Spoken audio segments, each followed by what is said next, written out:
Bueno, al informe de esta noche le pusimos el golpe a la justicia porque es lo que está ocurriendo, es lo que está ocurriendo en este momento y lo que viene ocurriendo en los últimos días, en las últimas semanas en la República Argentina. Hoy es un día muy importante, por eso elegimos el día de hoy para contar esto. Hace algunas semanas que pensábamos, decíamos, tenemos que contar esto que está pasando en la justicia. Y digo que es un día importante básicamente por dos cosas. Primero, porque se llevó a cabo la marcha allí frente a tribunales en la calle de Talcahuano, donde una importante cantidad de personas, poco más de 6.000 personas estuvieron allí reclamando por el juez Cabral, juez que ha sido corrido de su cargo por el gobierno. Y también porque Ricardo Lorenzetti, luego de haber recibido una carta, esto es importante, tuvo que recibir una carta de los presidentes de las cámaras de todo el país, de las 26 cámaras que tiene la República Argentina, recibió a esos jueces y recibió las críticas. Y los jueces le dijeron que básicamente lo que está haciendo el gobierno es muy perjudicial, no solamente en términos políticos, y aquí la novedad, sino en términos prácticos. Pero vamos a explicar bien qué es lo que está haciendo el gobierno, porque a veces pasa que se discute demasiado técnicamente y quedamos lejos de lo que está pasando y perdemos noción de lo importante, de lo grave que es lo que está ocurriendo. El gobierno, y vamos a tomar el caso de Cabral y el caso de la Sala 1 de la Cámara de Casación, justamente porque es paradigmático, porque es emblemático. El gobierno quiere ir contra la casación, ¿por qué? Porque es la máxima instancia penal que tiene la República Argentina por debajo de la Corte Suprema. ¿Por qué? Porque deberán resolver, por ejemplo, y hablo de la Sala 1 y es lo que estamos viendo en pantalla, la constitucionalidad del pacto con Irán. Fundamental. Este es un tema muy importante, pero importante en términos políticos, si se quiere, en términos ideológicos, porque la verdad es que el pacto con Irán ya es abstracto, porque ni siquiera Irán lo quiere cumplir. O sea, imagínense la situación que hay con ese pacto. Pero la segunda, que es mucho más concreta y que preocupa de verdad a la presidenta, es la causa Otesur. Fíjense qué curiosidad, fíjense qué casualidad, que justamente es la Sala 1 también la que va a tener que resolver sobre la causa de corrupción que más preocupa a la presidenta, porque el principal involucrado es su hijo Máximo y por supuesto también ella misma.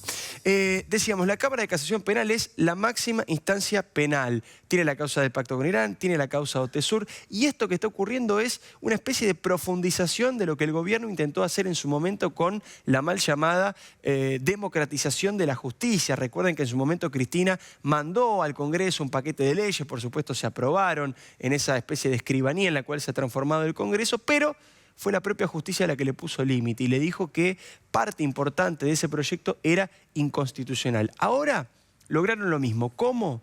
Con la ley de subrogancia. La ley de subrogancia fue aprobada el 10 de junio. La ley de subrogancia fue aprobada el 10 de junio y lo que consiguieron que fue, básicamente para que se entienda fácil, lograron bajar la cantidad de miembros que necesitaban en el Consejo de la Magistratura para hacer lo que quieran con los jueces. Ellos, antes de la ley de subrogancia, cuando digo ellos, digo el gobierno, necesitaban 9 votos, mayoría especial. Ahora necesitan 7, tienen mayoría simple. Esos 7 votos lo consiguieron justamente con la jueza Gabriela Vázquez, que apareció votando como pedía el gobierno, bajo los intereses del gobierno. La Sala 1 de la Cámara de Casación, que es de la cual estamos hablando, estaba conformada antes de la ley de subrogancia, como lo estamos viendo en pantalla. Estaba el juez Gustavo Hornos, un juez que es independiente, que no tiene nada que ver con el gobierno, que no votaba en favor de los intereses del gobierno. El juez Luis María Cabral, por supuesto, es el que está ahora en el ojo de la tormenta porque fue el que fue desplazado por el gobierno. Y la jueza Ana María Figueroa, que sí tenía sintonía con el gobierno. Gracias a esta ley de subrogancia fue que el gobierno pudo cambiar absolutamente la conformación de la Sala 1 de la Cámara de Casación y quedó de la siguiente manera. Fíjense ustedes qué curioso, Roberto Boico ha quedado en lugar del juez Gustavo Hornos. Por supuesto, Boico sí tiene estrecha relación con el gobierno. En el lugar de Ana María Figueroa ahora está Roberto Frontini. Él también es un hombre que tiene muchísima relación con el gobierno. Y el caso más paradigmático que está en el lugar del juez Cabral es, por supuesto, el del juez Claudio Vázquez, que con Claudio Vázquez se dio una particularidad. No es la primera vez que pasa, en este caso con algún funcionario que propone el gobierno para un rol muy pero muy importante, y es que el currículum del doctor Vázquez no es del todo frondoso, digamos que es bastante magro para la función que debe cumplir el doctor Vázquez. Tenemos también la posibilidad de ver algunas partes del currículum. Tiene apenas 2 hojitas, es muy cortito.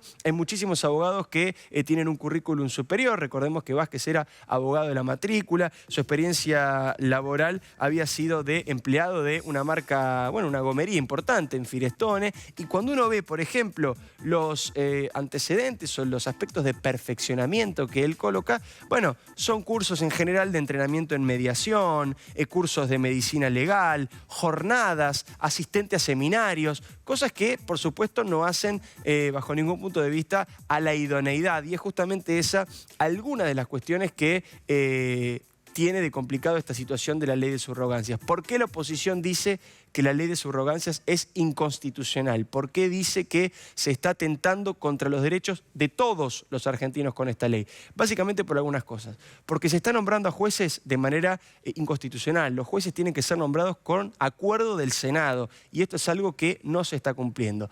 Tienen además que ser nombrados por concurso, y estos jueces están siendo nombrados a dedo. También porque van, por ejemplo, contra la cuestión del juez natural. Se supone, lo digo a grandes rasgos, que me disculpen los expertos en derecho, se supone que las causas judiciales tienen que tener un juez natural. Es decir, el juez tiene que estar antes de que esa causa exista.